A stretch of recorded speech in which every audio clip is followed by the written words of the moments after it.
structure ng church government na pinapractice ng mga Reformed Baptists. And we are now confessing a Reformed Baptist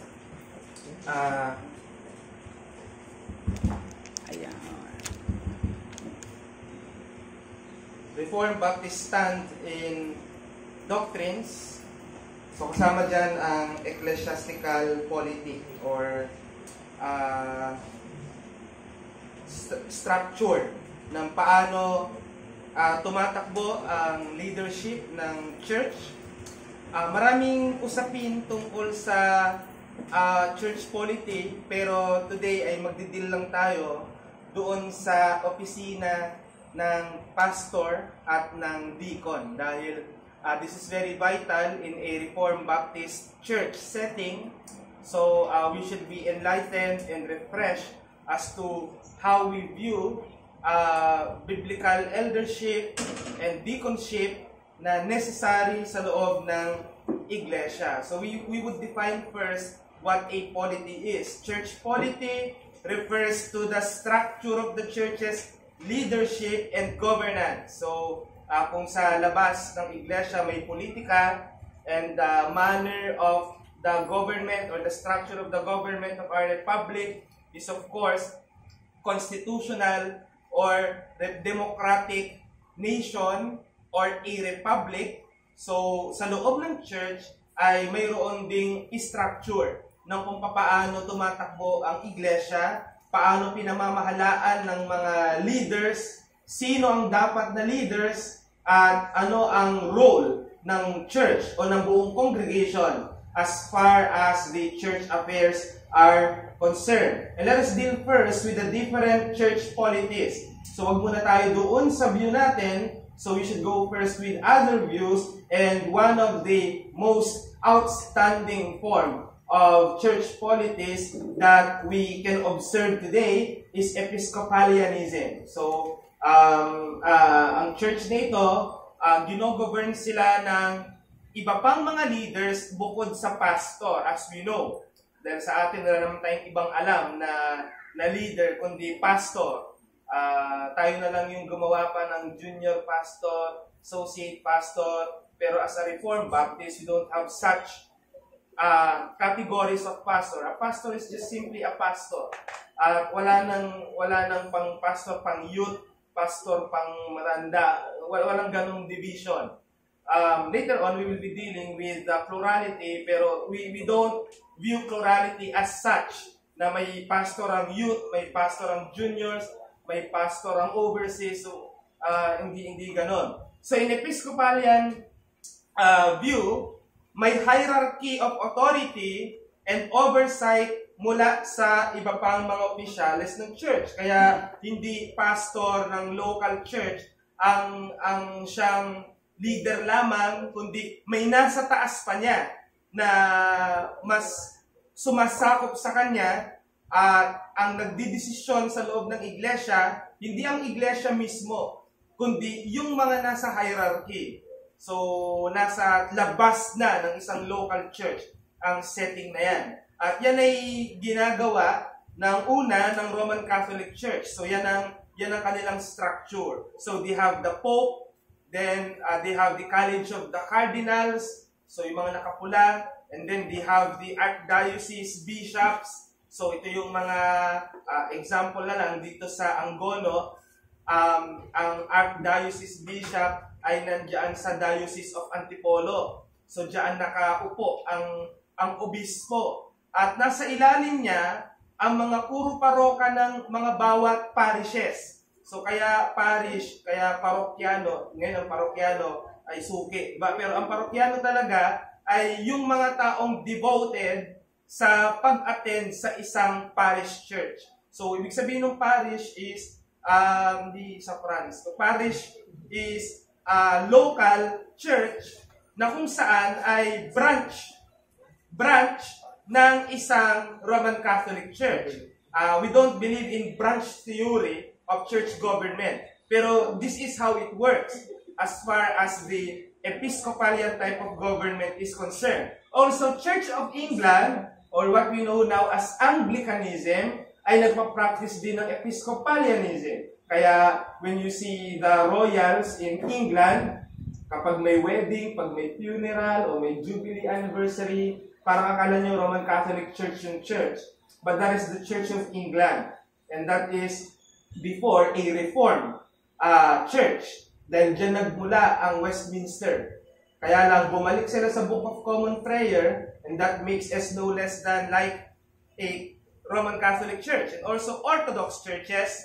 So these are like the Catholic churches na nag-split because of Great Schism noong 1000s. So yan sila ngayon. So kung kilala nyo yung Orthodox pastor na sinaksak kailan lang habang siya ay nagmimisa, yan ang example ng mga Orthodox church. So mula sa Episcopalianism, dahil wala tayong interest dyan. Second is Presbyterianism. Dito medyo malapit tayo dahil nasa sirkulo na ito ng Reform. So Presbyterianism, ang church ay pinapamahalaan ng mga elected elders or presbyters. Who elects the elder? Not the church, but the board of elders. Sa Protestant Reformed Church of America, they call it classis or synod.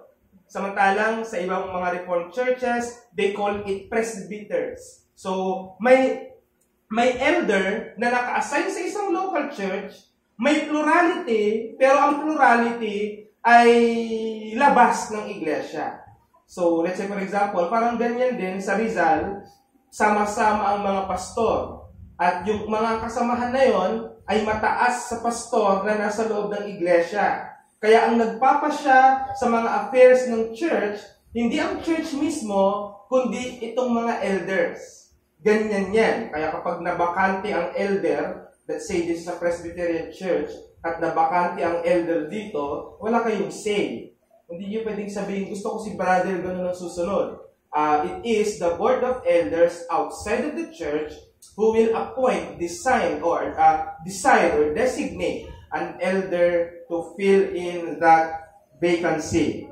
So, ang issue sa ganyang klase ng pamamahala ay dinidiminish nito ang autonomy ng local church. Na ang church ay may kapamahalaan sa kanyang sarili at ang church ang sentralisadong otoridad at hindi hierarchy of leaders.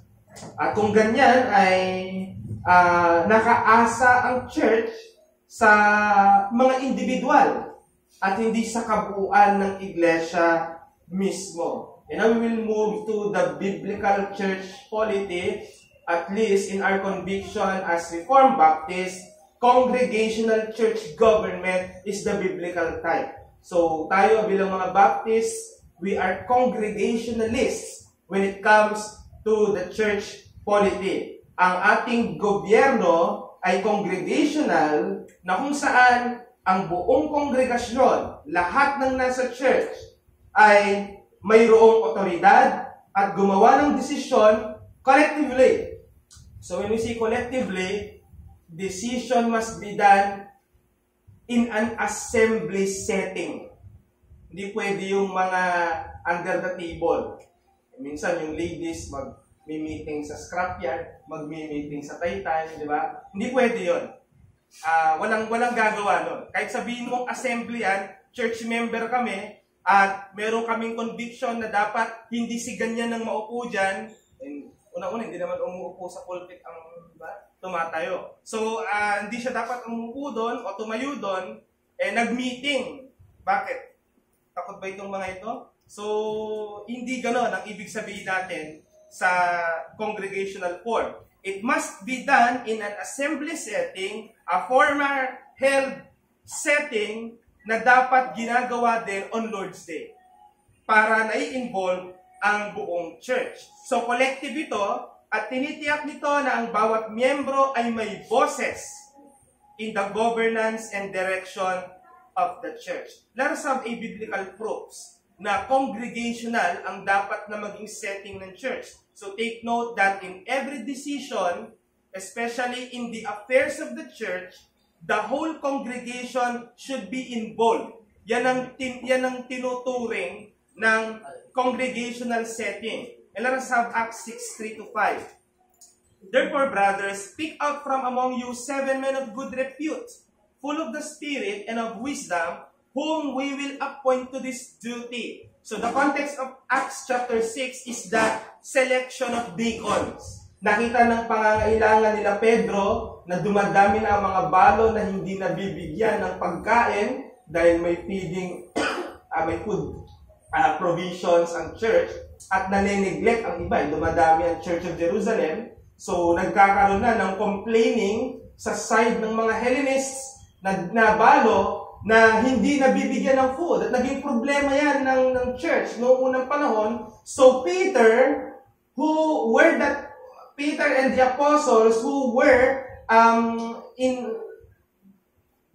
sa panahon na yon ay sila ang mga nasa ministry of the word. So we can say that they are pastoring the church. Ay nagsabing, hindi namin iiwan ang ministry of the word para kami ang mag-serve ng table. Kaya dito nalikha ang pangangailangan ng diakono, ng deacon sa church. That's Acts chapter 6. But what happened? Paano sila pumili ng deacon? Peter addressed the church. Pick out from among you. Brothers, pick out from among you. Hindi sila na mga apostol mismo, kundi kinasangkot ang buong iglesia, nanalangin sila ng mga lalaking puspos ng Santo Espiritu na fit. Hindi pwedeng volunteer. Sino gusto mag-deacon dyan? Diba? Pag nagtaasan lahat, kahit yung hindi fit, ay sasali. Kaya pinag-pray nila ng gusto. At isa dyan si Nicanor, si Timon, at syempre si Stephen. Diba? Na kung saan ay binato sa Acts chapter 8. So yung decision-making within the church involves the whole congregation, ensuring that members have a voice in the governance and direction of the church. So, natin makikita ang kahalagahan ng pag-consult sa church kahit pa apostol sila. Iba magaling, no? Dahil siya yung elder, siya ang nakakarinig ng boses ng Diyos, kaya diyan ka lang, upo ka lang diyan. Pero looking back to the apostles, they consulted the church. At sangkot ang church sa mga decision-making. Another is Acts 15:22. Then it seemed good to the apostles and the elders with the whole church to choose men from among them and send them to Antioch with Paul and Barnabas. They sent Judas called Barsabas and Silas, leading men among the brothers. So, ang galing ng sabi dyan, the apostles and the elders and the whole church. So, hindi pwede sila-sila lang.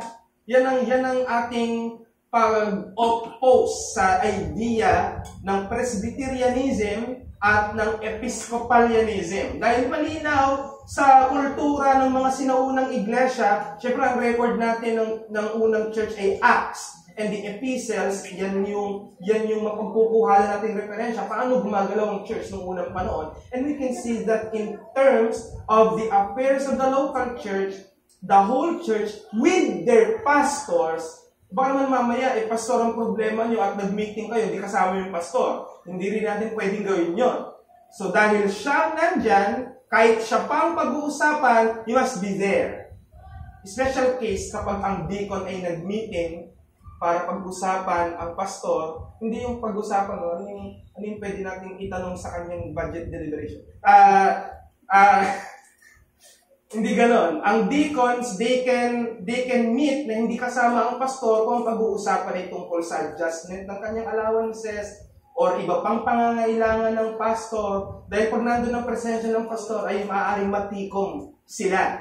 Yan ang ginagawa ng GBCLB na pinagpapastoran ni Pastor Noel. And I heard that he is planning to resign from GBCLB. Hindi ko lang confirm pa. Pero may ganon. So, let's pray our personal prayers dahil noon pa sila nangangailangan ng pastor, kaya lang walang nagkakasyang paa sa sapatos ni Pastor Noel. Baka gusto nyo mag-apply sa kanilang church to be the pastor. Right? So, There. Okay, so the whole church, led by the apostles and elders, were involved in sending missionaries. So nirespeto even ng mga apostles ang church. Hindi sila yung nag-usap na, tapos pagharap sa church, tsaka sasabihin may desisyon kaming ganito. Kaya sa isang congregational type of government, especially sa mga officers, please refrain from saying the phrases na pag-usapan po namin. Dapat walang ganun. Pwede niyo sabihin na kami po ay may mga suggestion. Pero as long na hindi pa yan na-raise sa buong church, hindi ka pwede magsabi ng napag-usapan po namin o napag-desisyonan po namin regardless kahit officer ka sa anumang field. So third is 2 Corinthians 8:19. And not only that, but he has been appointed by the churches to travel with us as we carry out this act of grace that is being ministered by us for the glory of the Lord Himself and to show our readiness to help. So, yung practice na yan, na kung saan ay in-appoint mismo ng church ang isang missionary ay pagpapakita ng kapangyarihang ibinibigay sa buong church. Hindi lamang ng pastor or leader. Kaya ito ang model na dapat nagre-reflect sa mga churches ngayon, specifically tayo bilang ARBC, that in our decision-making and oversight ay makikita natin na laging sent by the church. Decided by the church. So sa tatlong mga talatang yan, mapapatunayan natin na pagdating sa kapamahalaan ng mga affairs ng local church, ang buong local church ang may power to decide. Hindi leaders or presbyters or bishops. Kaya ang point, ang congregational form of church government, consistent ito sa biblical idea of the church as one body dahil ang bawat miyembro ay may significant role in terms of edification and functioning sa loob ng church. Another thing to discuss is two office only. So, as Reformed Baptists, we view that there are only two office na designed ng Bible na magli-lead ng church. So, nasanay tayo. Yung mga leaders namin, at alam niyo na sa isip niya, pag sinabing leaders, si pastor, ako, si brother mo, mga lalaki, but let us view what the Bible mandates concerning who the leaders of the church are. And note, may dalawa lamang primary and necessary offices para sa buhay ng church. Ibig sabihin, pwedeng magkaroon ng 3, 4, 5, pero hindi pwedeng wala yung dalawa. Yan ang point dyan. At elder or pastor, elders or pastors at deacons. Yung tinatawag nating pastorate at diaconate. Dalawa yan, partner yan. Pero hindi natin sinasabi na ang church ay walang kalayaang mag-create ng additional roles sa mga specific ministry, pero ang dalawang office na ito ay foundational at biblically mandated. Dapat meron yung dalawa. Yung pastor at deacon. Pwede po bang church pa rin kahit walang pastor? Yes. Pero abnormal na church yon. Kaya dapat hindi sila tumagal na ganun. So, our pastoral office was vacant starting 2018 at hindi natin pinatagal. Nag-pray tayo ng gusto at the Lord has given us a pastor. And now, we have the pastor with us. Pero, hindi naman ibig sabihin bawal gumawa ang church ng officers, lalo na kung may ibang mga ministries ng church na nangangailangan ng may maging accountable doon. Let's say, for example, the church wants to extend the Sunday school to outreaches. At mag-appoint ang church ng Sunday school teacher for that. So that's an officer. Though hindi siya biblically office, kagaya ng pastor at deacon. Hindi pwede yung Sunday school teacher, pinagpapastoran yung pastor niya. Baliktad. Di ba? Dahil ganun yun. Kaya, I'm always telling you when I'm introducing doctrines and nakikita kong meron itong difference sa official natin, I always say that the pastor is the official theologian. So kung ano yung kanyang view doon, yung bang magiging official ng church, hindi pa rin. Bakit? Kasi may confession of faith tayo. Pero when it comes to minor doctrines, ay malaki ang bearing sa nasa office niyan dahil siya ang nangunguna at official teacher ng church.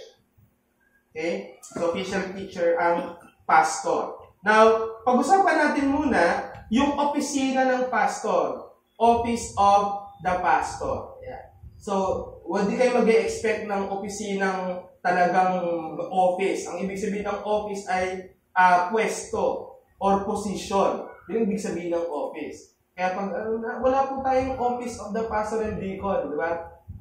Wala nga. Pero yung opisina as position, we have a pastor, but not a deacon.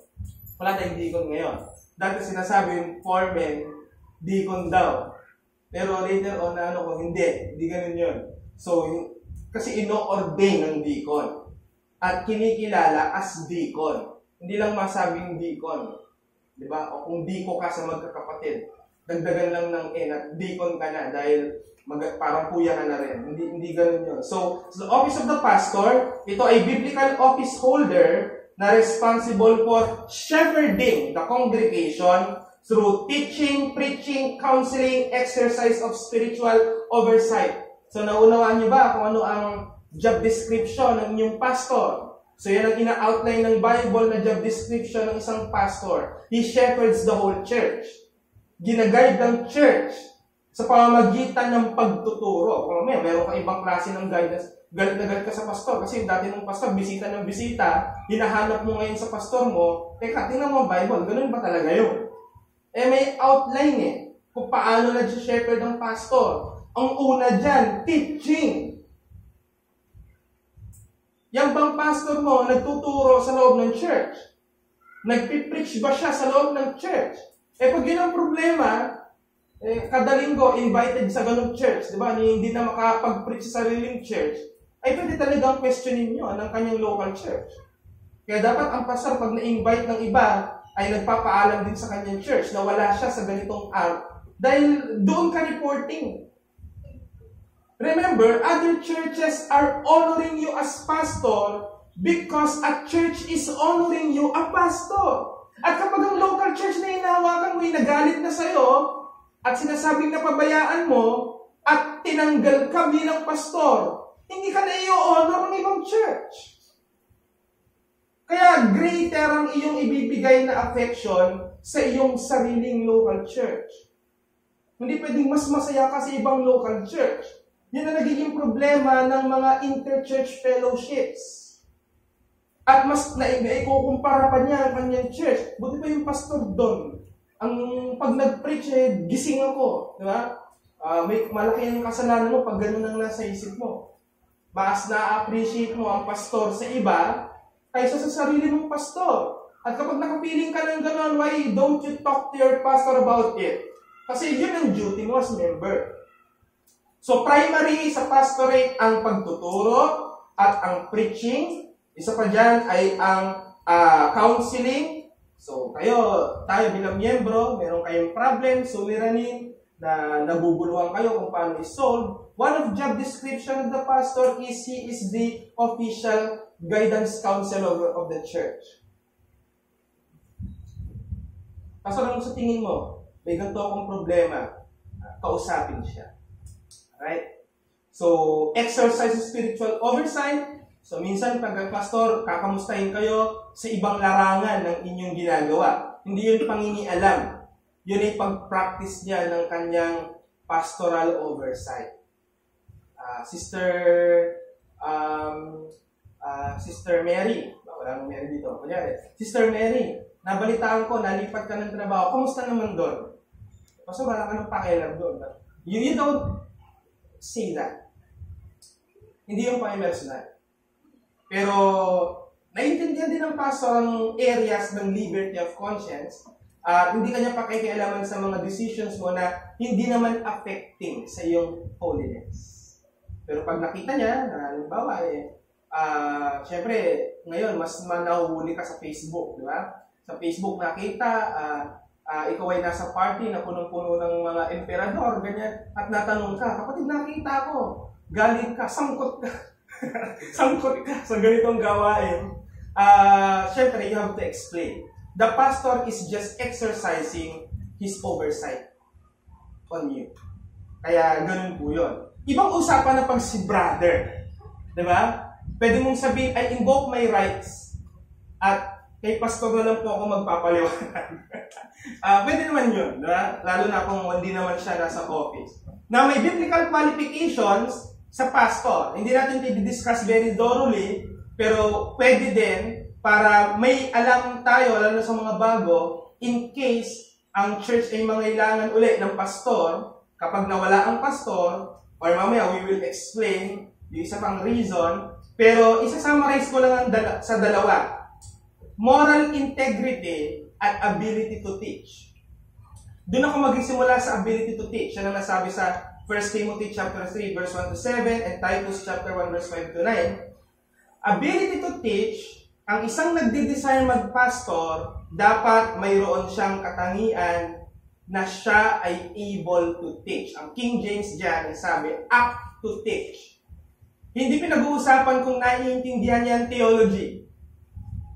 Pero pag ipinaliwanag ba niyan, maiintindihan siya. Yan ang apt to teach.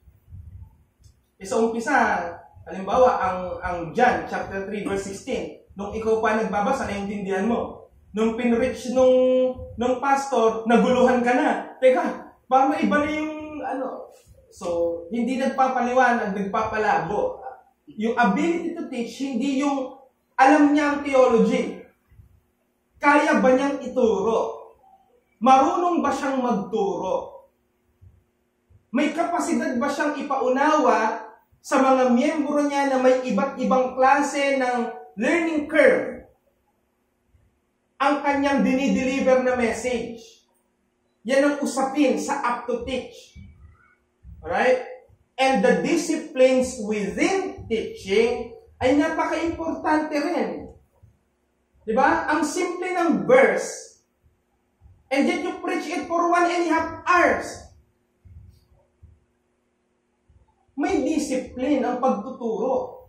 Hindi porque enjoy kang mag-preach at mag-teach, umabuso ka sa oras. Remember that a church is assembling itself once or twice a week. Prayer meeting and church Lord's Day. May question sa iyong ability to teach kung lagi kang ganyan. Hindi mo pwedeng sa ikatwiran din na spiritual to Spiritual ito. Kaya kung mahaba, dapat kung spiritual din na nakikinig, mag-e-enjoy siya. Hindi po tamang katwiran yun. Nilikha ka ng Diyos na mayroong physical body. It has limitations.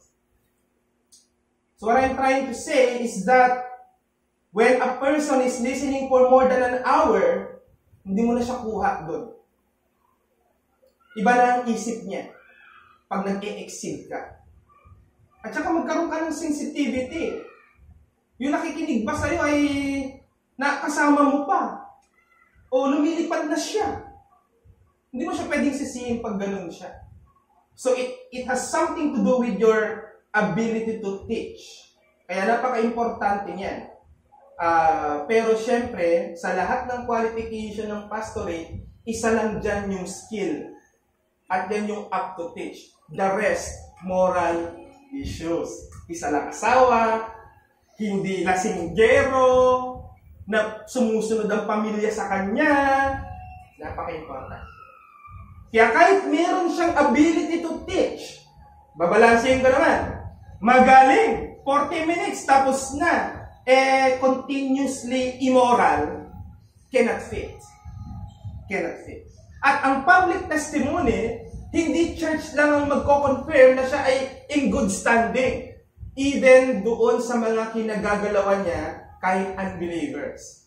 Kahit ba unbelievers, irerespeto siya because of his character. Yan ang pinag-uusapan dyan. Kaya, tandaan natin, sa alang-alang natin, na napaka-importante ng office of the pastor dahil yan ang pinakamabigat na pwesto sa loob ng iglesia.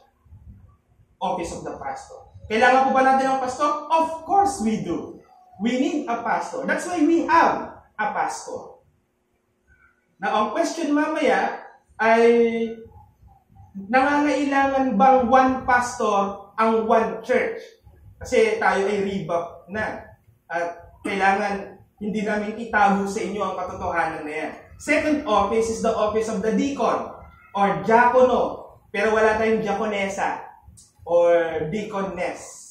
Parehas ito, lalaki. So a deacon is a church officer responsible for serving and assisting in the practical and administrative needs of the church. Outlined ang qualification niya sa 1 Timothy 3:13. Kung anong meron ang pastor, ganun din, wala lang yung ability to teach. Kasi ang deacon, hindi naman preacher ng church. Again, ang deacon, hindi official preacher ng church. Di ba kaya nakikita mo sa mga churches na linggo-linggo, si deacon ang nagsasalita. Sana pala pastor na lang siya. Nasaan yung pastor? Nasaan? Ay, yung pastor, siya po yung nag-grade ng preaching nila. Mali. Mali. Tamad yan, pag ganun yun. Yun ang totoo doon. Maliban lang kung sinishare ng pastor ng pulpit, isang beses sa linggo, nandun pa rin siya. Meron siyang pulpit slot. Let's say, for example, siya Sunday school, siya morning preacher. Tapos deacon na yung panghapon. Every Sunday. Pinapractice yan ng mga Reformed Church. Pero hindi mo makita yung pastor sa pulpit ay ibang usapan. Bakit? Asan yung role niya? Hindi na i-exercise. Kaya dito sa pinag-uusapan natin, walang problema pastor natin kasi nagagawa lahat ito eh. Kaya lang, ang kakulangan natin ngayon, wala tayong diakono. At ito ay pangangailangan ng church. Makikita natin ang biblical qualification niya sa 1 Timothy 3:8-13. Moral integrity pa rin ang hinihingi, especially sa management or handling ng resources. Hindi pwedeng gawing deacon yung buong sa utang. Pamamahalaan natin siya ng resources ng church, sarili niya, di niya mapamahalaan. Kaya dapat even sa kanyang business standing, hindi naman outstanding, good keeper or faithful steward. Pag wala yun, hindi fit ang isang lalaking humihingi na maging diakono. At pastors and deacons, parehong kailangan niya ng church. Tandaan po natin, parehong kailangan niya ng church dahil yan ay may distinct function. The pastor is responsible to spiritual needs of the church. At hindi dapat manakaw ang oras ng pastor para atupagin yung mga physical needs ng church.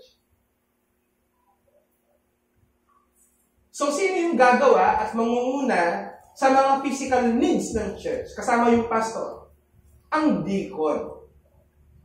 Pwedeng sabihin kasi, dapat lahat tayo deacon. Yan yung katwiran natin eh. Ibig sabihin, kailangan lahat tayo ay, ang deacon kasi may root yan sa doulos din. Ang ibig sabihin ay servant. Nagsiserve. Pero ibang office ito. Hindi ito yung serve na basta nabugas ka ng pinggan, service na yun. Deacon ka. Hindi gano'n. So, deacon, mangunguna yan. Leader yan. Na siya ang responsable at accountable na manguna, na pag-usapan, pagpondohan, trabahuin ang mga pisikal na pangangailangan ng iglesia. At siya rin ang makakakita kung ang pastor ay namomroblema sa kung anumang bagay. At siya ang mangunguna sa church para magsabing, we need to raise a fund for this specific need of a pastor. Walang magkukusa dyan.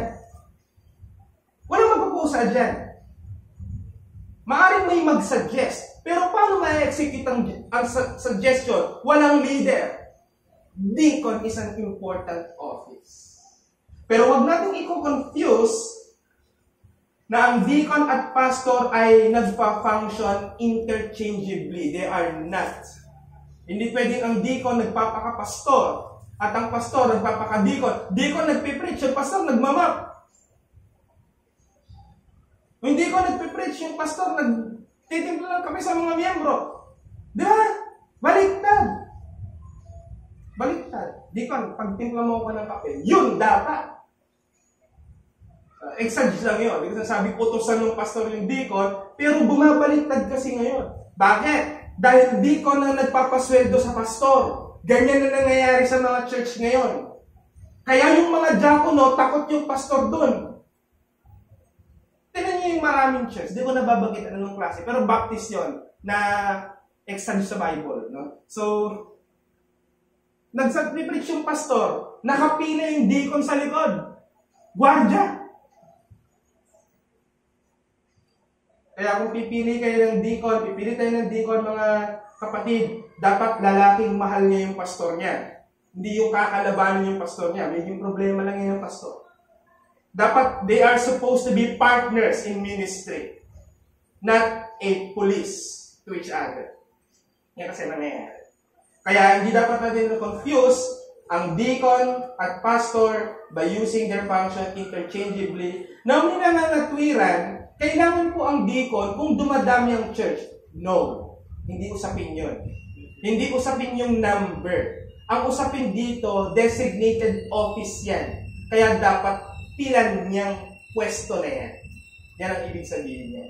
So, I'm challenging the church to be in prayer now na mag-raise ang Diyos ng deacon sa church. Yan ang unang priority.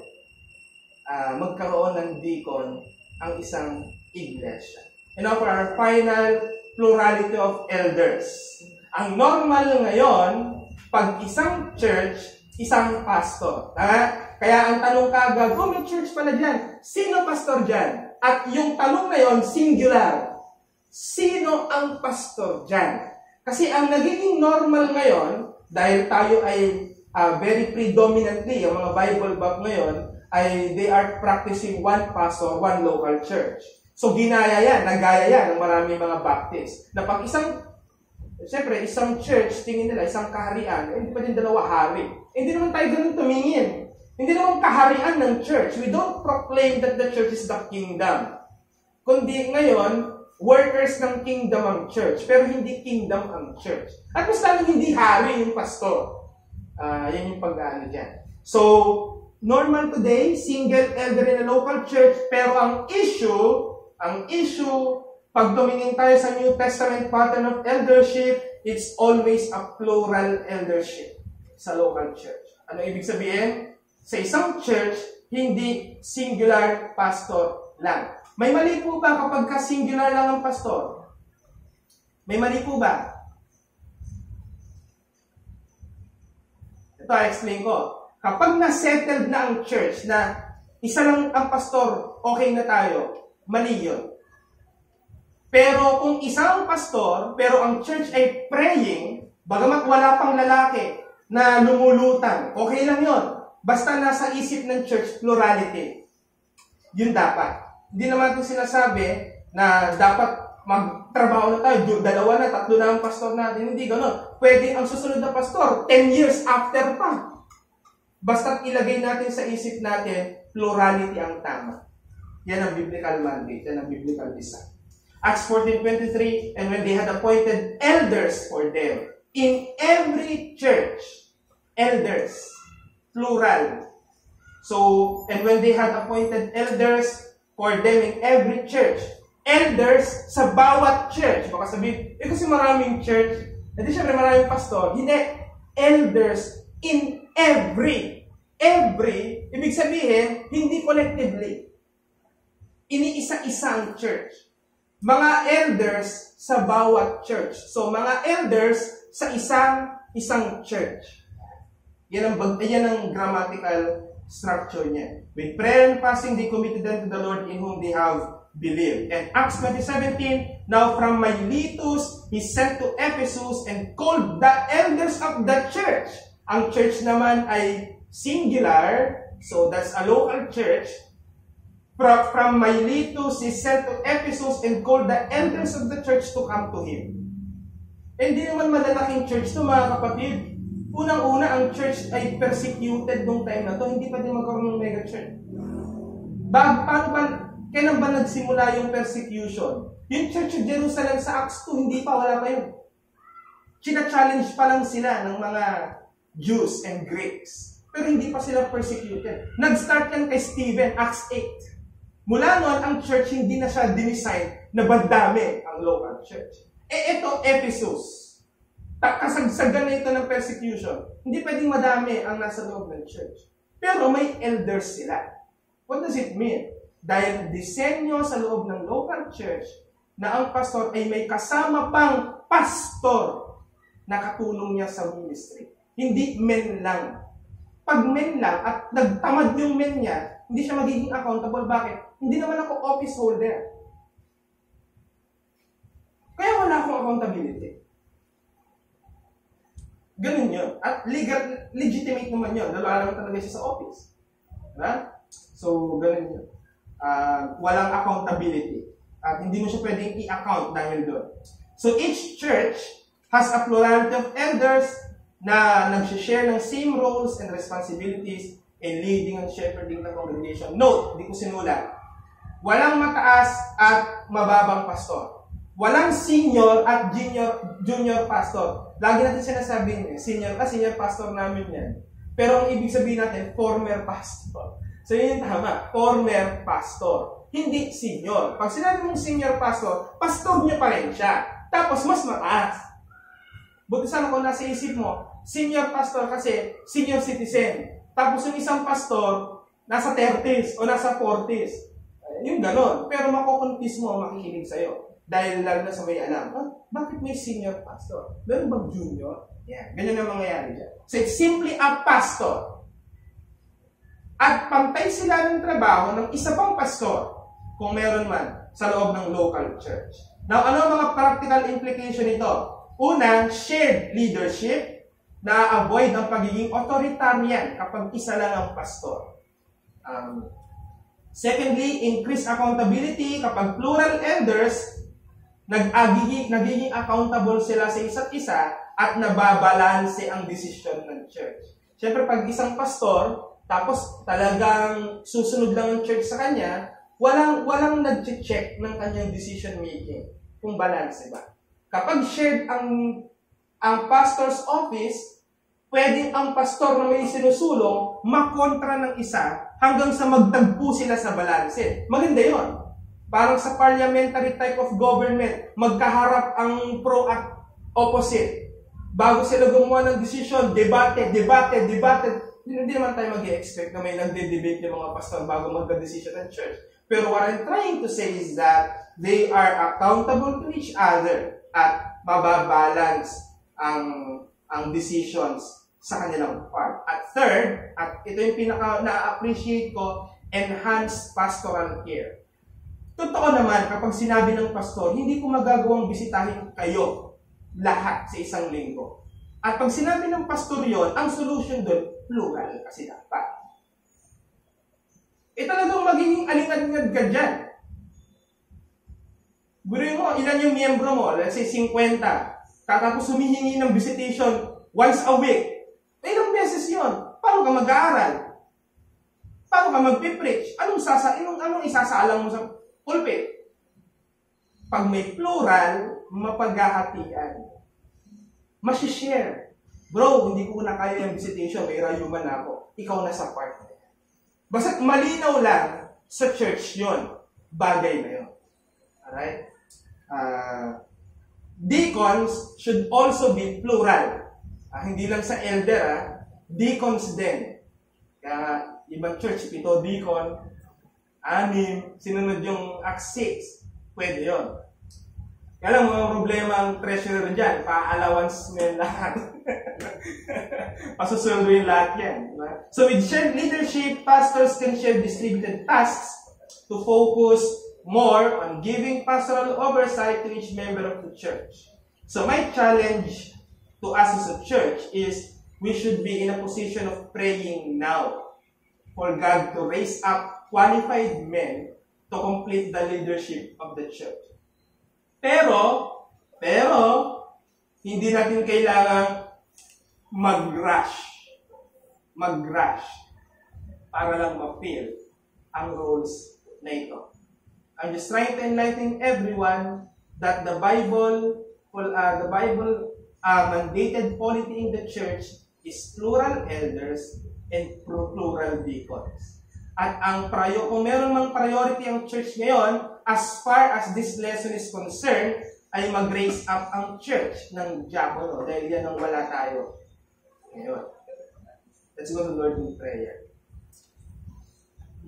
Thank you, Father, sa natutunan namin, bagong aral, bagang hindi bago, ngunit isa sa mga paksa na hindi na pag-uusapan, malimit ng aming church, ngunit sa kagandahang loob mo ay naibukas sa amin ito, at salamat sa mga materyales, mga kapwa na may mananampalataya sa ibang iglesia na nagmumulat sa amin ng katotohanan na ito, na tunay nga na pangangailangan ng iglesia at makapagpapagaan pa sa roles ng office bearer ng aming church. Kaya patuloy Panginoon kami nananalangin na sa kalooban mo ay magregalo ka ng mag-o-occupy ng mga roles na ito at ialis mo sa aming isipan ang politicizing na anumang mga isipan na maaaring umiral dahil lamang po sa bagay na ito. Gawin niyo po kaming humble sapagkat hindi naman kami ang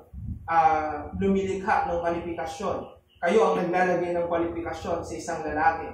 At ang church ay i-recognize lang ito kapag mayroon kang mga lalaking pinalutan para po sa mga trabaho nito na napakalaking pribilehiyo sa sino mang lalaki na i-desire at ma-recognize sa mga positions na ito. I-bless you po kami maging sa aming question and answer at maging edifying pa ang mga natitirang oras sa amin. Sa pangalan ni Jesus, kami dalangin. Amen. Any question?